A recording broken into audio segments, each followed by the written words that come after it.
G'day guys, I recently released a 3-hour-long vlog covering the entirety of my trip to the WTC 2025, and I've decided what I want to do for convenience for you guys is break that down into 4 smaller clips so that you can more easily digest this amazing trip and experience. In this last clip, we're going to talk about Teams Event 40K and why it is so much fun and why it is such a fantastic way to engage with this hobby that we're all so passionate about. We're going to talk about how it impacts the meta, how it impacts selection, how it impacts you as a player. We're going to talk about all of the unique elements of Teams events that make them significantly more enjoyable than singles events. And with that being said, let's jump into the video.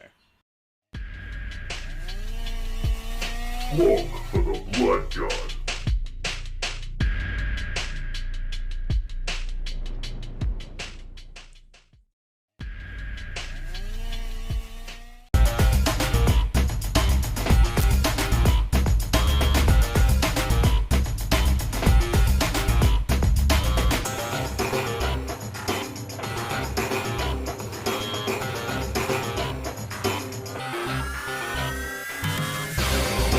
G'day guys, here we are on the final leg of my trip for WTC 2025 in Athens, and I thought I'd take a moment to kick back and talk to you guys a little bit about Teams 40K and why I think it's so awesome.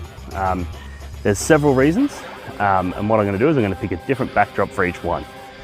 So the first reason is the fact that your wins feel stronger and your losses are less impactful. When you're playing a singles event, every time you lose, you're kind of taking yourself out of contention, right? Whereas in a teams event, you can lose your game while the rest of your team wins their games, and that propels you into a win. And you can also win your game and have one of your colleagues lose their game and still secure the round win. So it sort of takes the sting out of losing, whilst also enhancing the feeling you get when you win because you're bringing your friends with you. And that teams component is completely missing from singles 40K, and in my opinion is one of the drawbacks to singles 40K because it's kind of win at all cost. It's like you have to win or you might as well not be there, whereas that's not true of teams events. In teams events you can be losing a game, but you can look around and see how your teammates are doing, and you can be very proud of what you're achieving as a team as opposed to focusing singularly on your own results. And this does so many things that are truly only knowable if you participate in teams events. Like, you'll notice when you're playing somebody, if you're beating them in a singles event, there's always the chance that they're gonna get angsty, that they're gonna, get triggered, or they're gonna tilt, or, that sort of behavior. That doesn't generally happen in teams events because of the aforementioned, dynamic where you can lose your game and still win the round. So that side of things in teams events is an absolute fantastic thing that is so unique to teams, that you can essentially lose your games and still win rounds, and that when you do win your games, you can be proud of the fact that you won for your team. So that's the first thing about teams events that's truly unique and awesome in my opinion.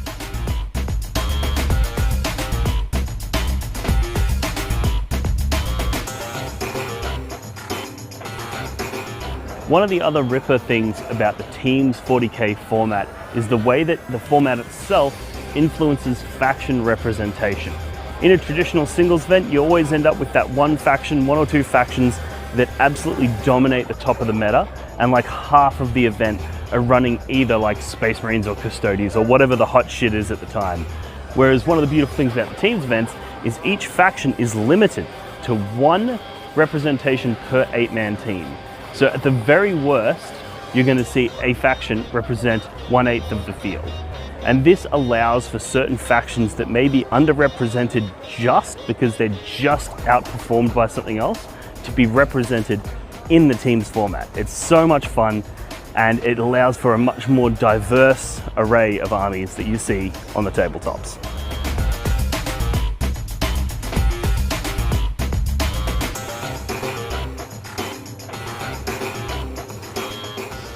Faction selection is impacted by more than just the restrictions placed on what factions you can select. It's also heavily impacted on the meta that is created by the WTC format, or the Teams 40K format.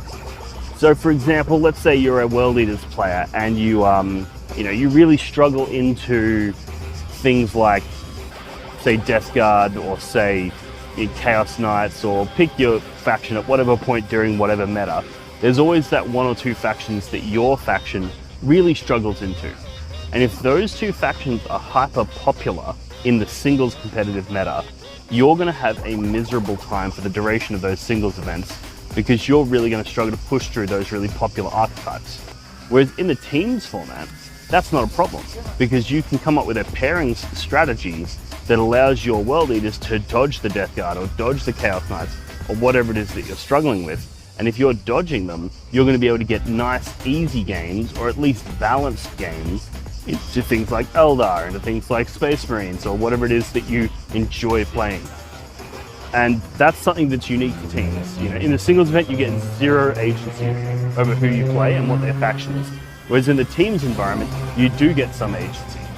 There's also that some factions have specific tables that they require. Like, for example, a World Leaders player likes lots of terrain. They like good hiding spots. Or a Tau army, for example, it likes very minimal terrain with very few hiding spots. And one of the other things about teams events is it gives you some agency over what table you play on. And that unlocks certain factions that really cannot thrive within a singles environment, but in a teams environment, they can be some of the most valuable armies out there, some of the most valuable factions. So as a result, you combine that with what I discussed earlier about the restrictions, and the faction selection within teams events is so much better. The diversity of factions that you'll see, the diversity of armies you'll see is absolutely phenomenal.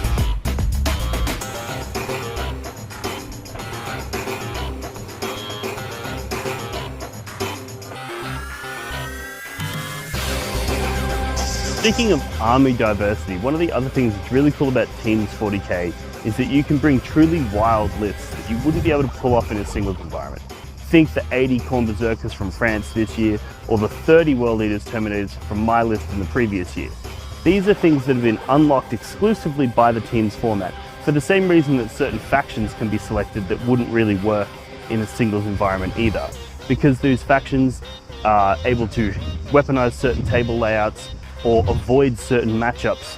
They're able to bring things that you otherwise wouldn't be able to bring to a singles event, because they're going to get preyed on by those armies that are at the very top of the meta. So this is one of the ways that teams events really does give you a ton more freedom to explore your faction, really dig into it, and try out some different crazy ideas that will be laughed off the tables in a single event. But because in teams, you get a little bit more agency, you get a little bit more control, you can do some crazy stuff. So that's one of the other reasons that team events are absolutely fantastic.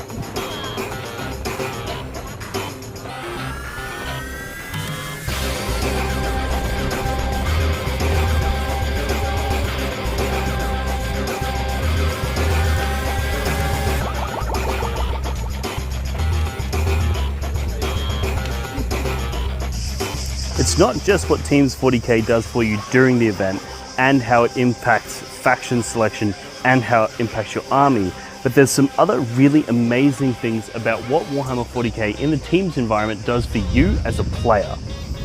When I started out playing Warhammer 40k competitively, I was actually quite rubbish. And there was a period early on in my development where one of the local teams needed an extra player for the state team championships, and they asked me to step in. I'd gotten friendly with them. They knew I wasn't particularly good, but they needed an 8th player for their team.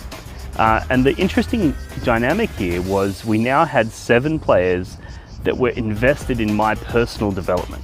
These players taught me all of the different tips and tricks and strategies that you need to know to be good at competitive 40k. And not only did they explain them to me, but they gave me the reps. They showed me physically how it works, and they walked through every element from list design to overall strategy, and they taught me everything that I needed to know. And that sort of mentor-mentee style dynamic, you just don't see it in singles events. Sure, you get gaming clubs that all want each other to succeed, but they also kind of want to beat each other, and they also kind of want to place higher than each other. So you get a little bit less of that team bonding experience where the people are working together to make sure that everybody succeeds. And you get a little bit more of that almost sibling rivalry within clubs and genuine rivalry between clubs. So that's one of the things about Teams 40K that I think goes underappreciated and underestimated, is what it does for the community, because I have then gone off and started my own teams and worked with those people and shared that knowledge that was passed down to me. And you get this sort of almost evolution of a community and of a culture that's about propping each other up and helping each other be the best versions of ourselves. And I think that is largely, not exclusively, but it is largely facilitated by Teams events.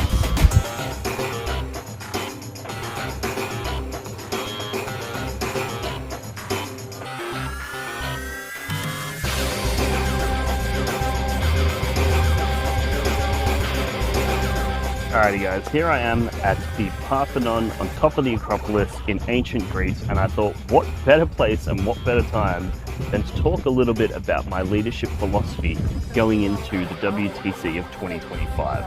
So this year, one of the main driving philosophies of all of my leadership decisions was that of a laissez-faire leadership style.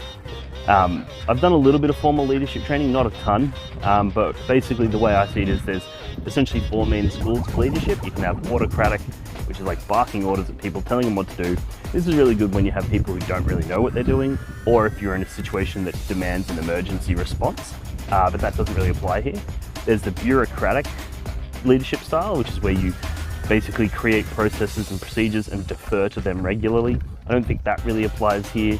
There's the democratic process, where everything falls down to democratic vote. I don't necessarily think that's an appropriate one to make here, because I don't think that people should be forced into decisions on their lists or faction decisions or any of that sort of stuff based on like some kind of vote, which really just leaves one leadership style, which is laissez-faire.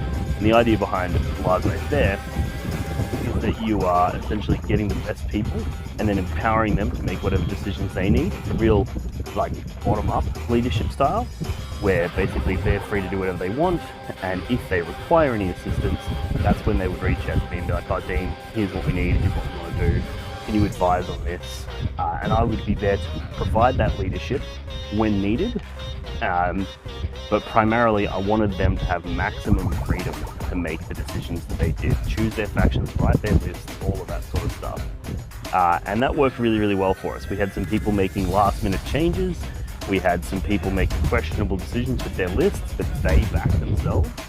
And yeah, that laissez-faire leadership style it truly empowered people to make those last-minute changes, to make those decisions and feel emboldened. And then on the day, we realized that there's a reason that they wanted to make those decisions. And you have to trust your players. When you're getting the 8 best players in the country together, some of them world champion players, like, who am I to tell them what list to run? Who is anybody else to tell them what list to run? You know, you have to trust them, you have to back them, you have to provide them with the support, both in terms of like what do they need, but also like, you know, if they're asking for things, make sure you provide it, but also trying to find the things that they need that they aren't even asking for. You know, and sometimes that's just a bit of a confidence boost and saying, you know what, we trust you, you can run this list, you know, support it, do your thing. And sometimes it's also getting them to verify and show why it is that the things that they're talking about being amazing are. Get those practice games in, you know, encourage them to explore further. And that really worked well for Team Australia this year, and it's a leadership philosophy that I take, you know, great pride in executing. So it's hard for a lot of people, because when you're in that position where you do have leadership over a group of people, it is always tempting to be like, no, what you're doing is wrong, like do this, you know. It's very tempting to do that, especially when you don't fully understand why they want to do the things they want to do. But I genuinely believe that it's one of the largest contributing factors to our success was the fact that I did take that back seat and give my players that freedom.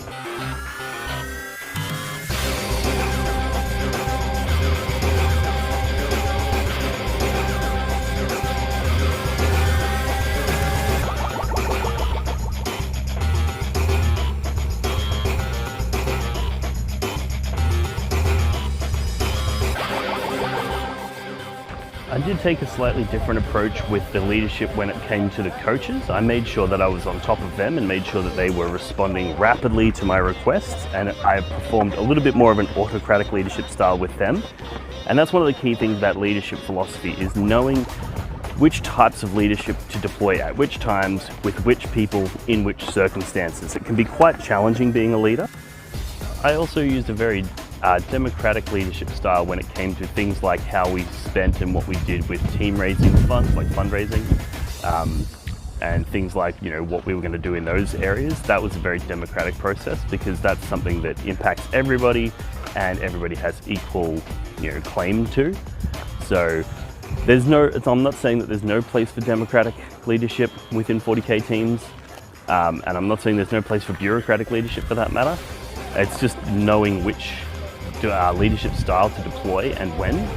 And that's one of the challenges leaders face all the time is, am I applying the right leadership style for this situation, or would a different leadership style be more suitable for this situation? And I think I did that pretty well this year. But even just being conscious of the different leadership styles and using them differently is already a huge step in the right direction. So if any of you are out there wanting to lead a team yourself, just bear that in mind, is that there are those different styles and you need to apply them differently. Sometimes there might be one individual on your team that requires a really strong autocratic approach, and while the rest of the team you can apply more laissez-faire. And understanding how to apply different standards to different people and how to communicate that with them is also one of the big challenges that leaders face.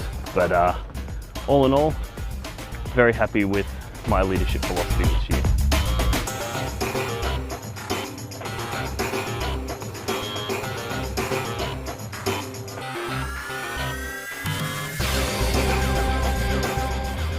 Speaking of leadership and Team Australia, a lot of people have been asking me already, even though the event's only been over for a couple of days, they're already asking me if I'm going to stay on as captain again for 2026. And the simple answer to that question is I do not know. Team Australia has a process where basically it's very loosely defined, but basically, you know, after the event's concluded, the captain can hold an election to, you know, elect the captain for the next year, and all of the outgoing players get to vote on that. And the reason that we have it internal to the team as opposed to external is because only the team that attended this year really witnessed my captaincy.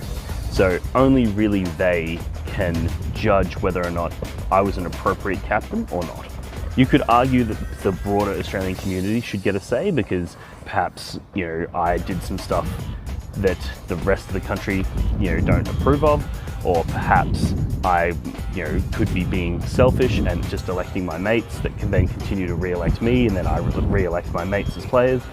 You know, there's potential for that sort of thing to happen as well. I'm a strong believer that that's never going to happen though, because the mandate of the captain is to try to win the event, right? So I'm not going to bring my mates who are shit at 40K. I'm only going to bring the best players that I possibly can. And then their mandate is also to win the event. So they're going to elect a captain that they think is going to help contribute towards that goal. So I think it is the best system.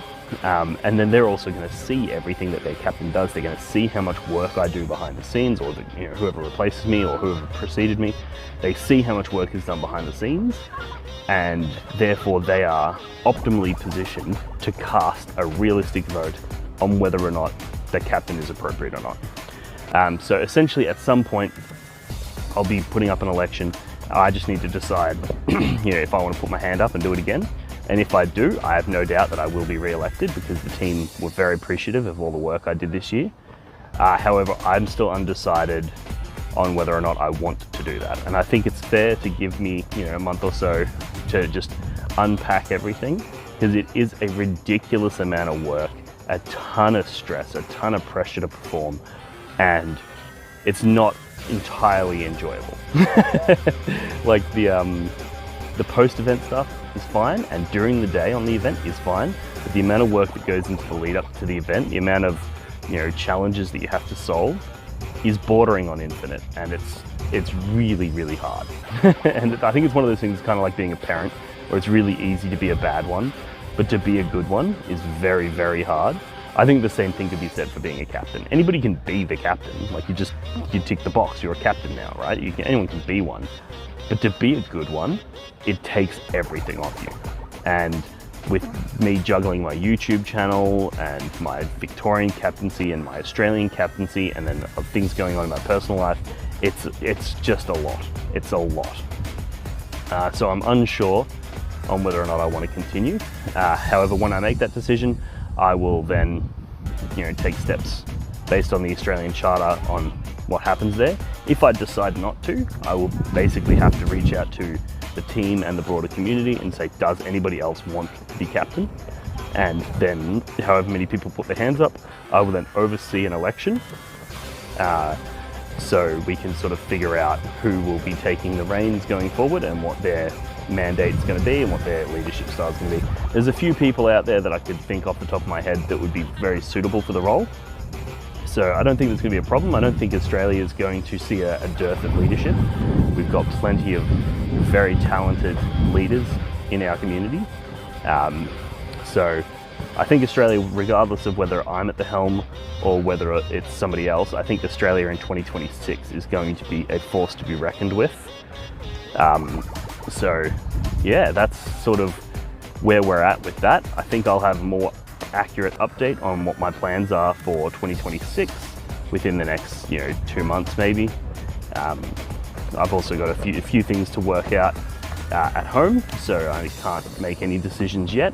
And one of the privileged positions of being the captain is I get to choose when that election takes place. Now, obviously, I want it to take place sooner rather than later, because whoever is going to take the reins for 2026 is going to require as much time as possible to make sure that they're able to implement any changes they want to make, and also make sure that their plans are able to form and they can sort of get started, because there's a lot to do. WTC isn't just the August event. The amount of work that goes in between the time that the captain is elected and the event itself is immense. So just some of the things that I did in the lead up to. So after I was being elected as captain, I'm not going to be able to remember all of it because it was just so much, but after being elected, I immediately started searching for sponsorship partners. I immediately started the process of getting dice manufactured. I immediately started getting our shirts and our swag, these shirts here, made. All of these things take a lot of time. And one of the challenges with Team Australia is because we're so far away, we need to select our team earlier than other people so that they can start coordinating annual leave, so they can start coordinating flights, because we can't just take a train down for the weekend, attend the tournament, and then fuck off, right? We have to book flights to fucking the other side of the world. Most people tack on an additional trip like what I'm doing here in Athens, so there's a lot that goes into it. So we need to basically announce our team earlier than others, which means we need to start the whole process earlier than other teams would. Jesus, that's windy. That's what happens when you're on top of a fucking mountain. But yeah, so I do want to get the ball rolling as soon as possible, so I'm not delaying for any unnecessary reasons, and I am going to be putting a lot of pressure on myself to come to a conclusion on what we're going to do for Team Australia going forward as soon as possible, and I will update you guys on here when I do. But for now, just rest assured that Team Australia is currently in good hands, and I will not hand it over to somebody if I feel that they are not going to represent Australia in good faith and put forward our strongest possible front. And I know a few people that can do that, and I have no doubts that 2026 is going to be a good year for Team Australia.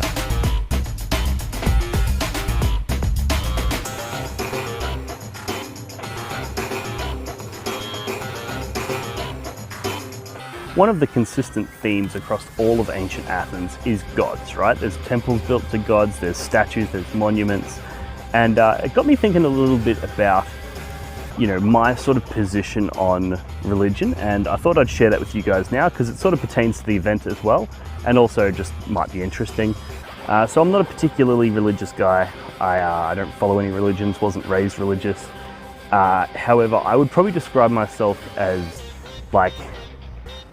deeply open-minded and agnostic, because I think that we evolved our senses to perceive this physical reality, and that includes things like our way of doing formal logic was sort of built around understanding this physical reality. So naturally, I don't think any of those things can explain the supernatural.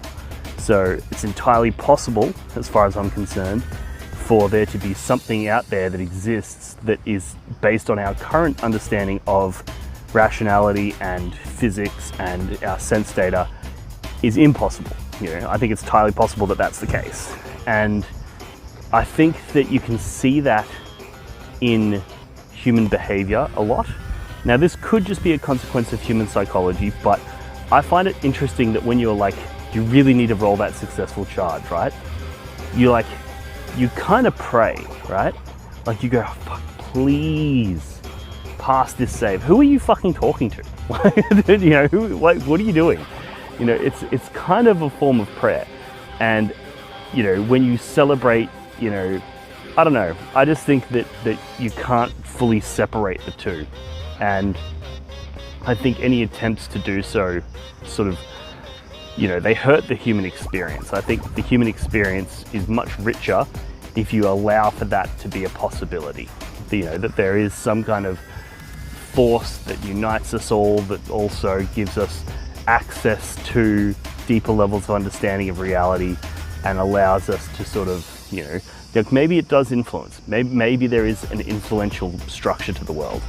I know one thing for sure is that the more positive mindset you have, the more positivity you will perceive, and therefore the better you'll think life is, and therefore the more positive the mindset you'll have. So we've all got those people that you've played against where like they complain about their dice rolls. They're just like, I rolled nothing but things, or he passed, all of his 4-up invulnerable saves. And almost every time, I guarantee you, if you look back through that game, there was just as much things went in their favor as in their opponent's favor, And the amount of times that my opponents have complained when I've passed like 65% of my 3-up armor saves, and it's like, I'm supposed to. Like, what are you talking about? But the problem is when I roll the dice, they look down and they see all of these 3-ups and they get triggered. Whereas when I look down, I see all the 1s and the 2s and I get triggered, Like, it's a perspectives thing. And I think that the way that this ties into the whole concept of gods and religions is that if you have this mindset that there is some supernatural force, that if you do good, it will reward you, well, then what happens is, as you start doing good, you start having that positive mindset, you start perceiving rewards, you start seeing when you pass all your saves, and you go, that's my reward, and you're humbled by it, you're more appreciative. And one of the things from this trip that's really highlighted to me, because there was tons of drama, tons of challenges, as you would expect at this level of competition, but at the end of it, I persevered through it, I pushed through, I made sure that I was always doing what I believed was the right thing to do for my team, not necessarily the thing that I want to do, the thing that's right for the team. And as a result, we ended up getting a better placing than last year. We ended up outperforming ourselves and really, really solidifying Team Australia as one of the top tier nations. And that to me is an immense reward for all of the hard work that I did and all of the sacrifices that I made. That's another real strong theme throughout Athens, is this theme of sacrifice. Like, the amount of sacrifice that went into building this temple behind me is insane. Like, there are people who would have sacrificed half, if not their entire life, to just building one of these fucking pillars, right? But they did it, and they felt reward because they were doing it in the service of gods. Whereas if they were doing it because of money, right? Well, no amount of money can dedicate your entire life to building a fucking column, right? Not when there's fucking however many 20 odd columns on that fucking thing. It requires, in order to get true next level performance, and truly step it up, you require something beyond the material. You require something beyond the immediate. You require some kind of, supernatural. And that's how they're able to get these things built. It's not built by slaves. I mean, I'm sure they had slaves. I'm sure slaves helped.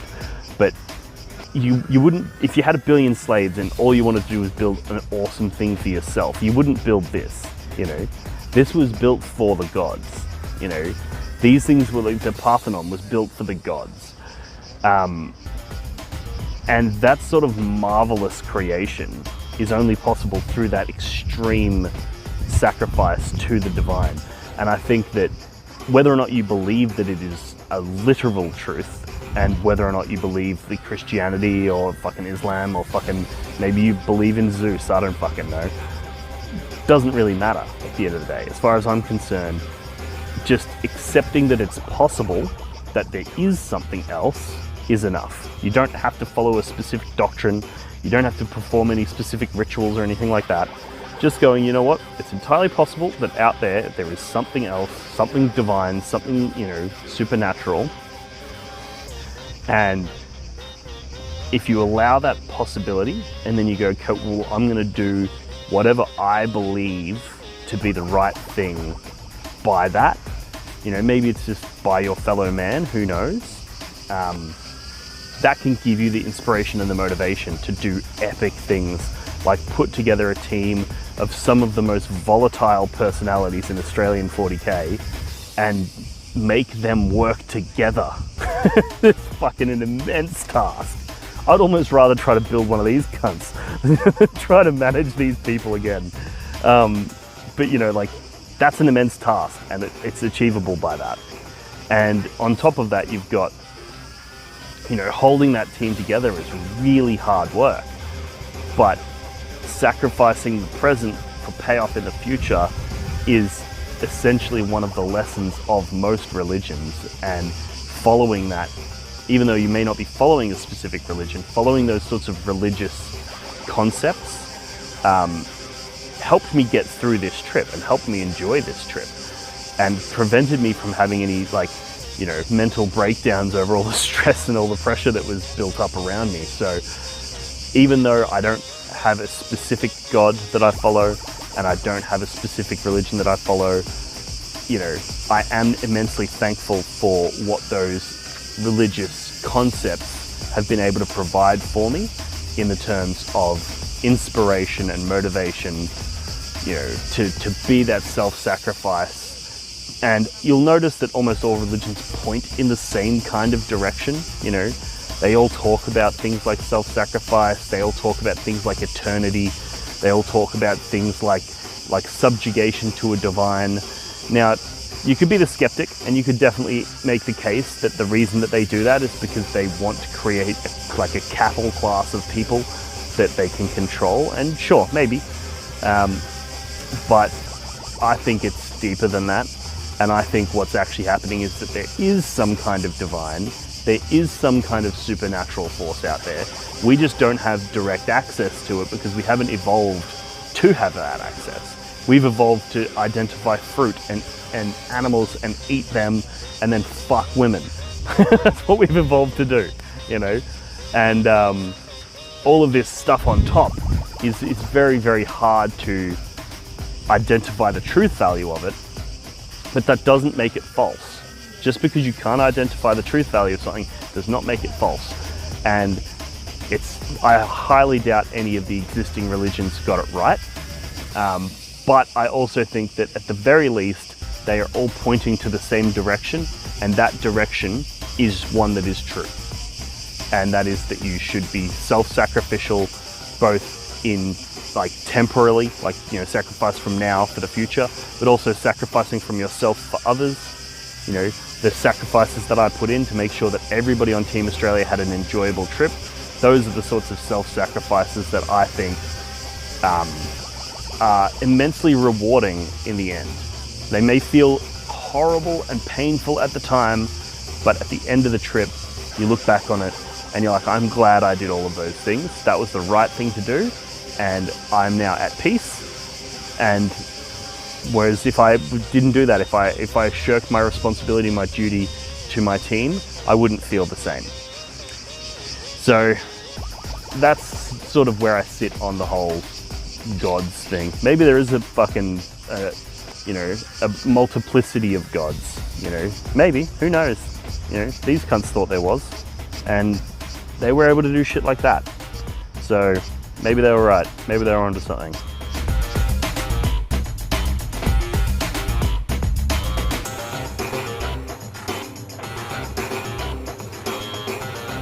I spent a lot of time in this video talking about the strengths of Teams 40K, but there is one drawback, and it is intrinsically linked with ancient Greece, and that is politics. So, any national competition, any game at this level, you'll find that there's going to be politics involved. And by politics, I'm referring to there were certain people that feel that I was unworthy of the captain's position. There were certain people that really wanted that position for themselves. There were certain people that wanted particular members of their community to be represented on the team. There were certain people that didn't want particular people that I had selected to be represented on the team. That's always going to be the case when you get to something that's this prestigious.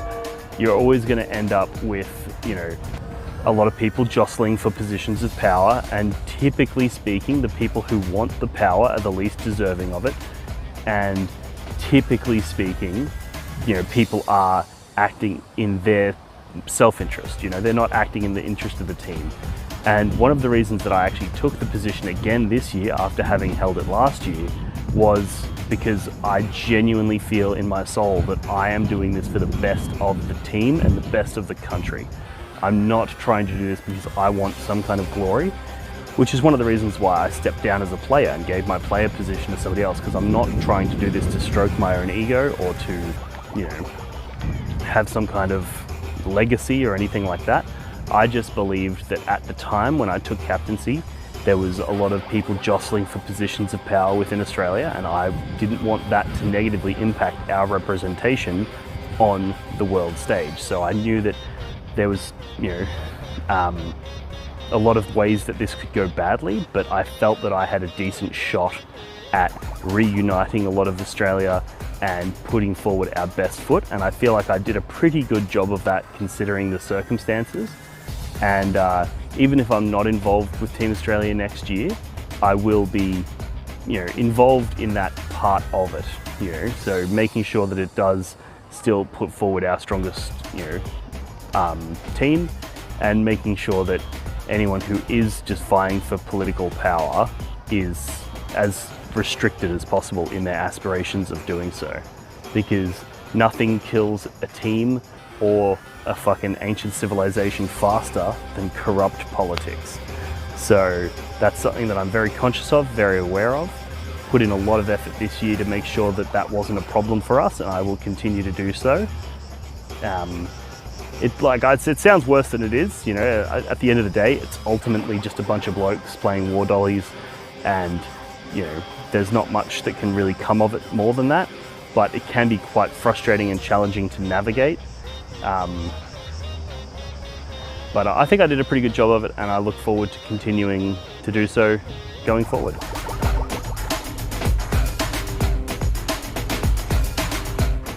G'day guys, here we are at Fantasy Shop in Athens, the #1 spot for 40k in Greece. Let's jump inside and have a look around.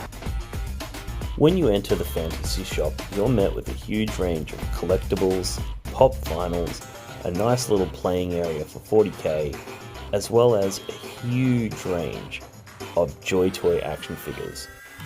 I couldn't resist but pull out all of the World Eaters ones and pick one up for myself as a souvenir. They also have a very large range of hobby supplies, including painting materials, basing materials, and airbrush equipment for those looking to get into airbrushing. Their 40k selection is also massive, with tons of boxes of every kit imaginable, and then they have this nice little display case that showcases some older editions of Warhammer 40k, including an old school Land Raider and some really funky looking old school Tyranids. The Fantasy Shop is more than just a store, however. If you take a walk up this little spiral staircase, you're treated to a gaming space that has a bunch of tables, would be great for practice games, or maybe even hosting a small tournament. Fantasy Shop also has miniatures for all kinds of miniatures games, so if you want to pick up some minis to convert for 40k, or whether you're looking to play a game of Infinity, or Halo, or Dungeons & Dragons, either way, Fantasy Shop has you covered with a huge range of alternative game systems. This is actually my second time traveling through Athens. However, this time I'm going as a war gamer, not as a newlywed. So I thought, what better opportunity than to check out the Miniature Greece Museum. The Miniature Greece Museum has some truly stunning miniaturized versions of ancient Greek cities, contemporary Greek monuments, tons of really cool stuff. And as a wargamer, how can you look past a castle like that? Like, it's truly mind-blowing, the stuff that they've been able to build in this place. And it's inspired me the second I get home to start working on some more creative tables, because if they can pull this stuff off, I see no reason that I need to play on a gaming mat with some L-shaped ruins. Like, surely we can do something a little better.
Look for the blood god.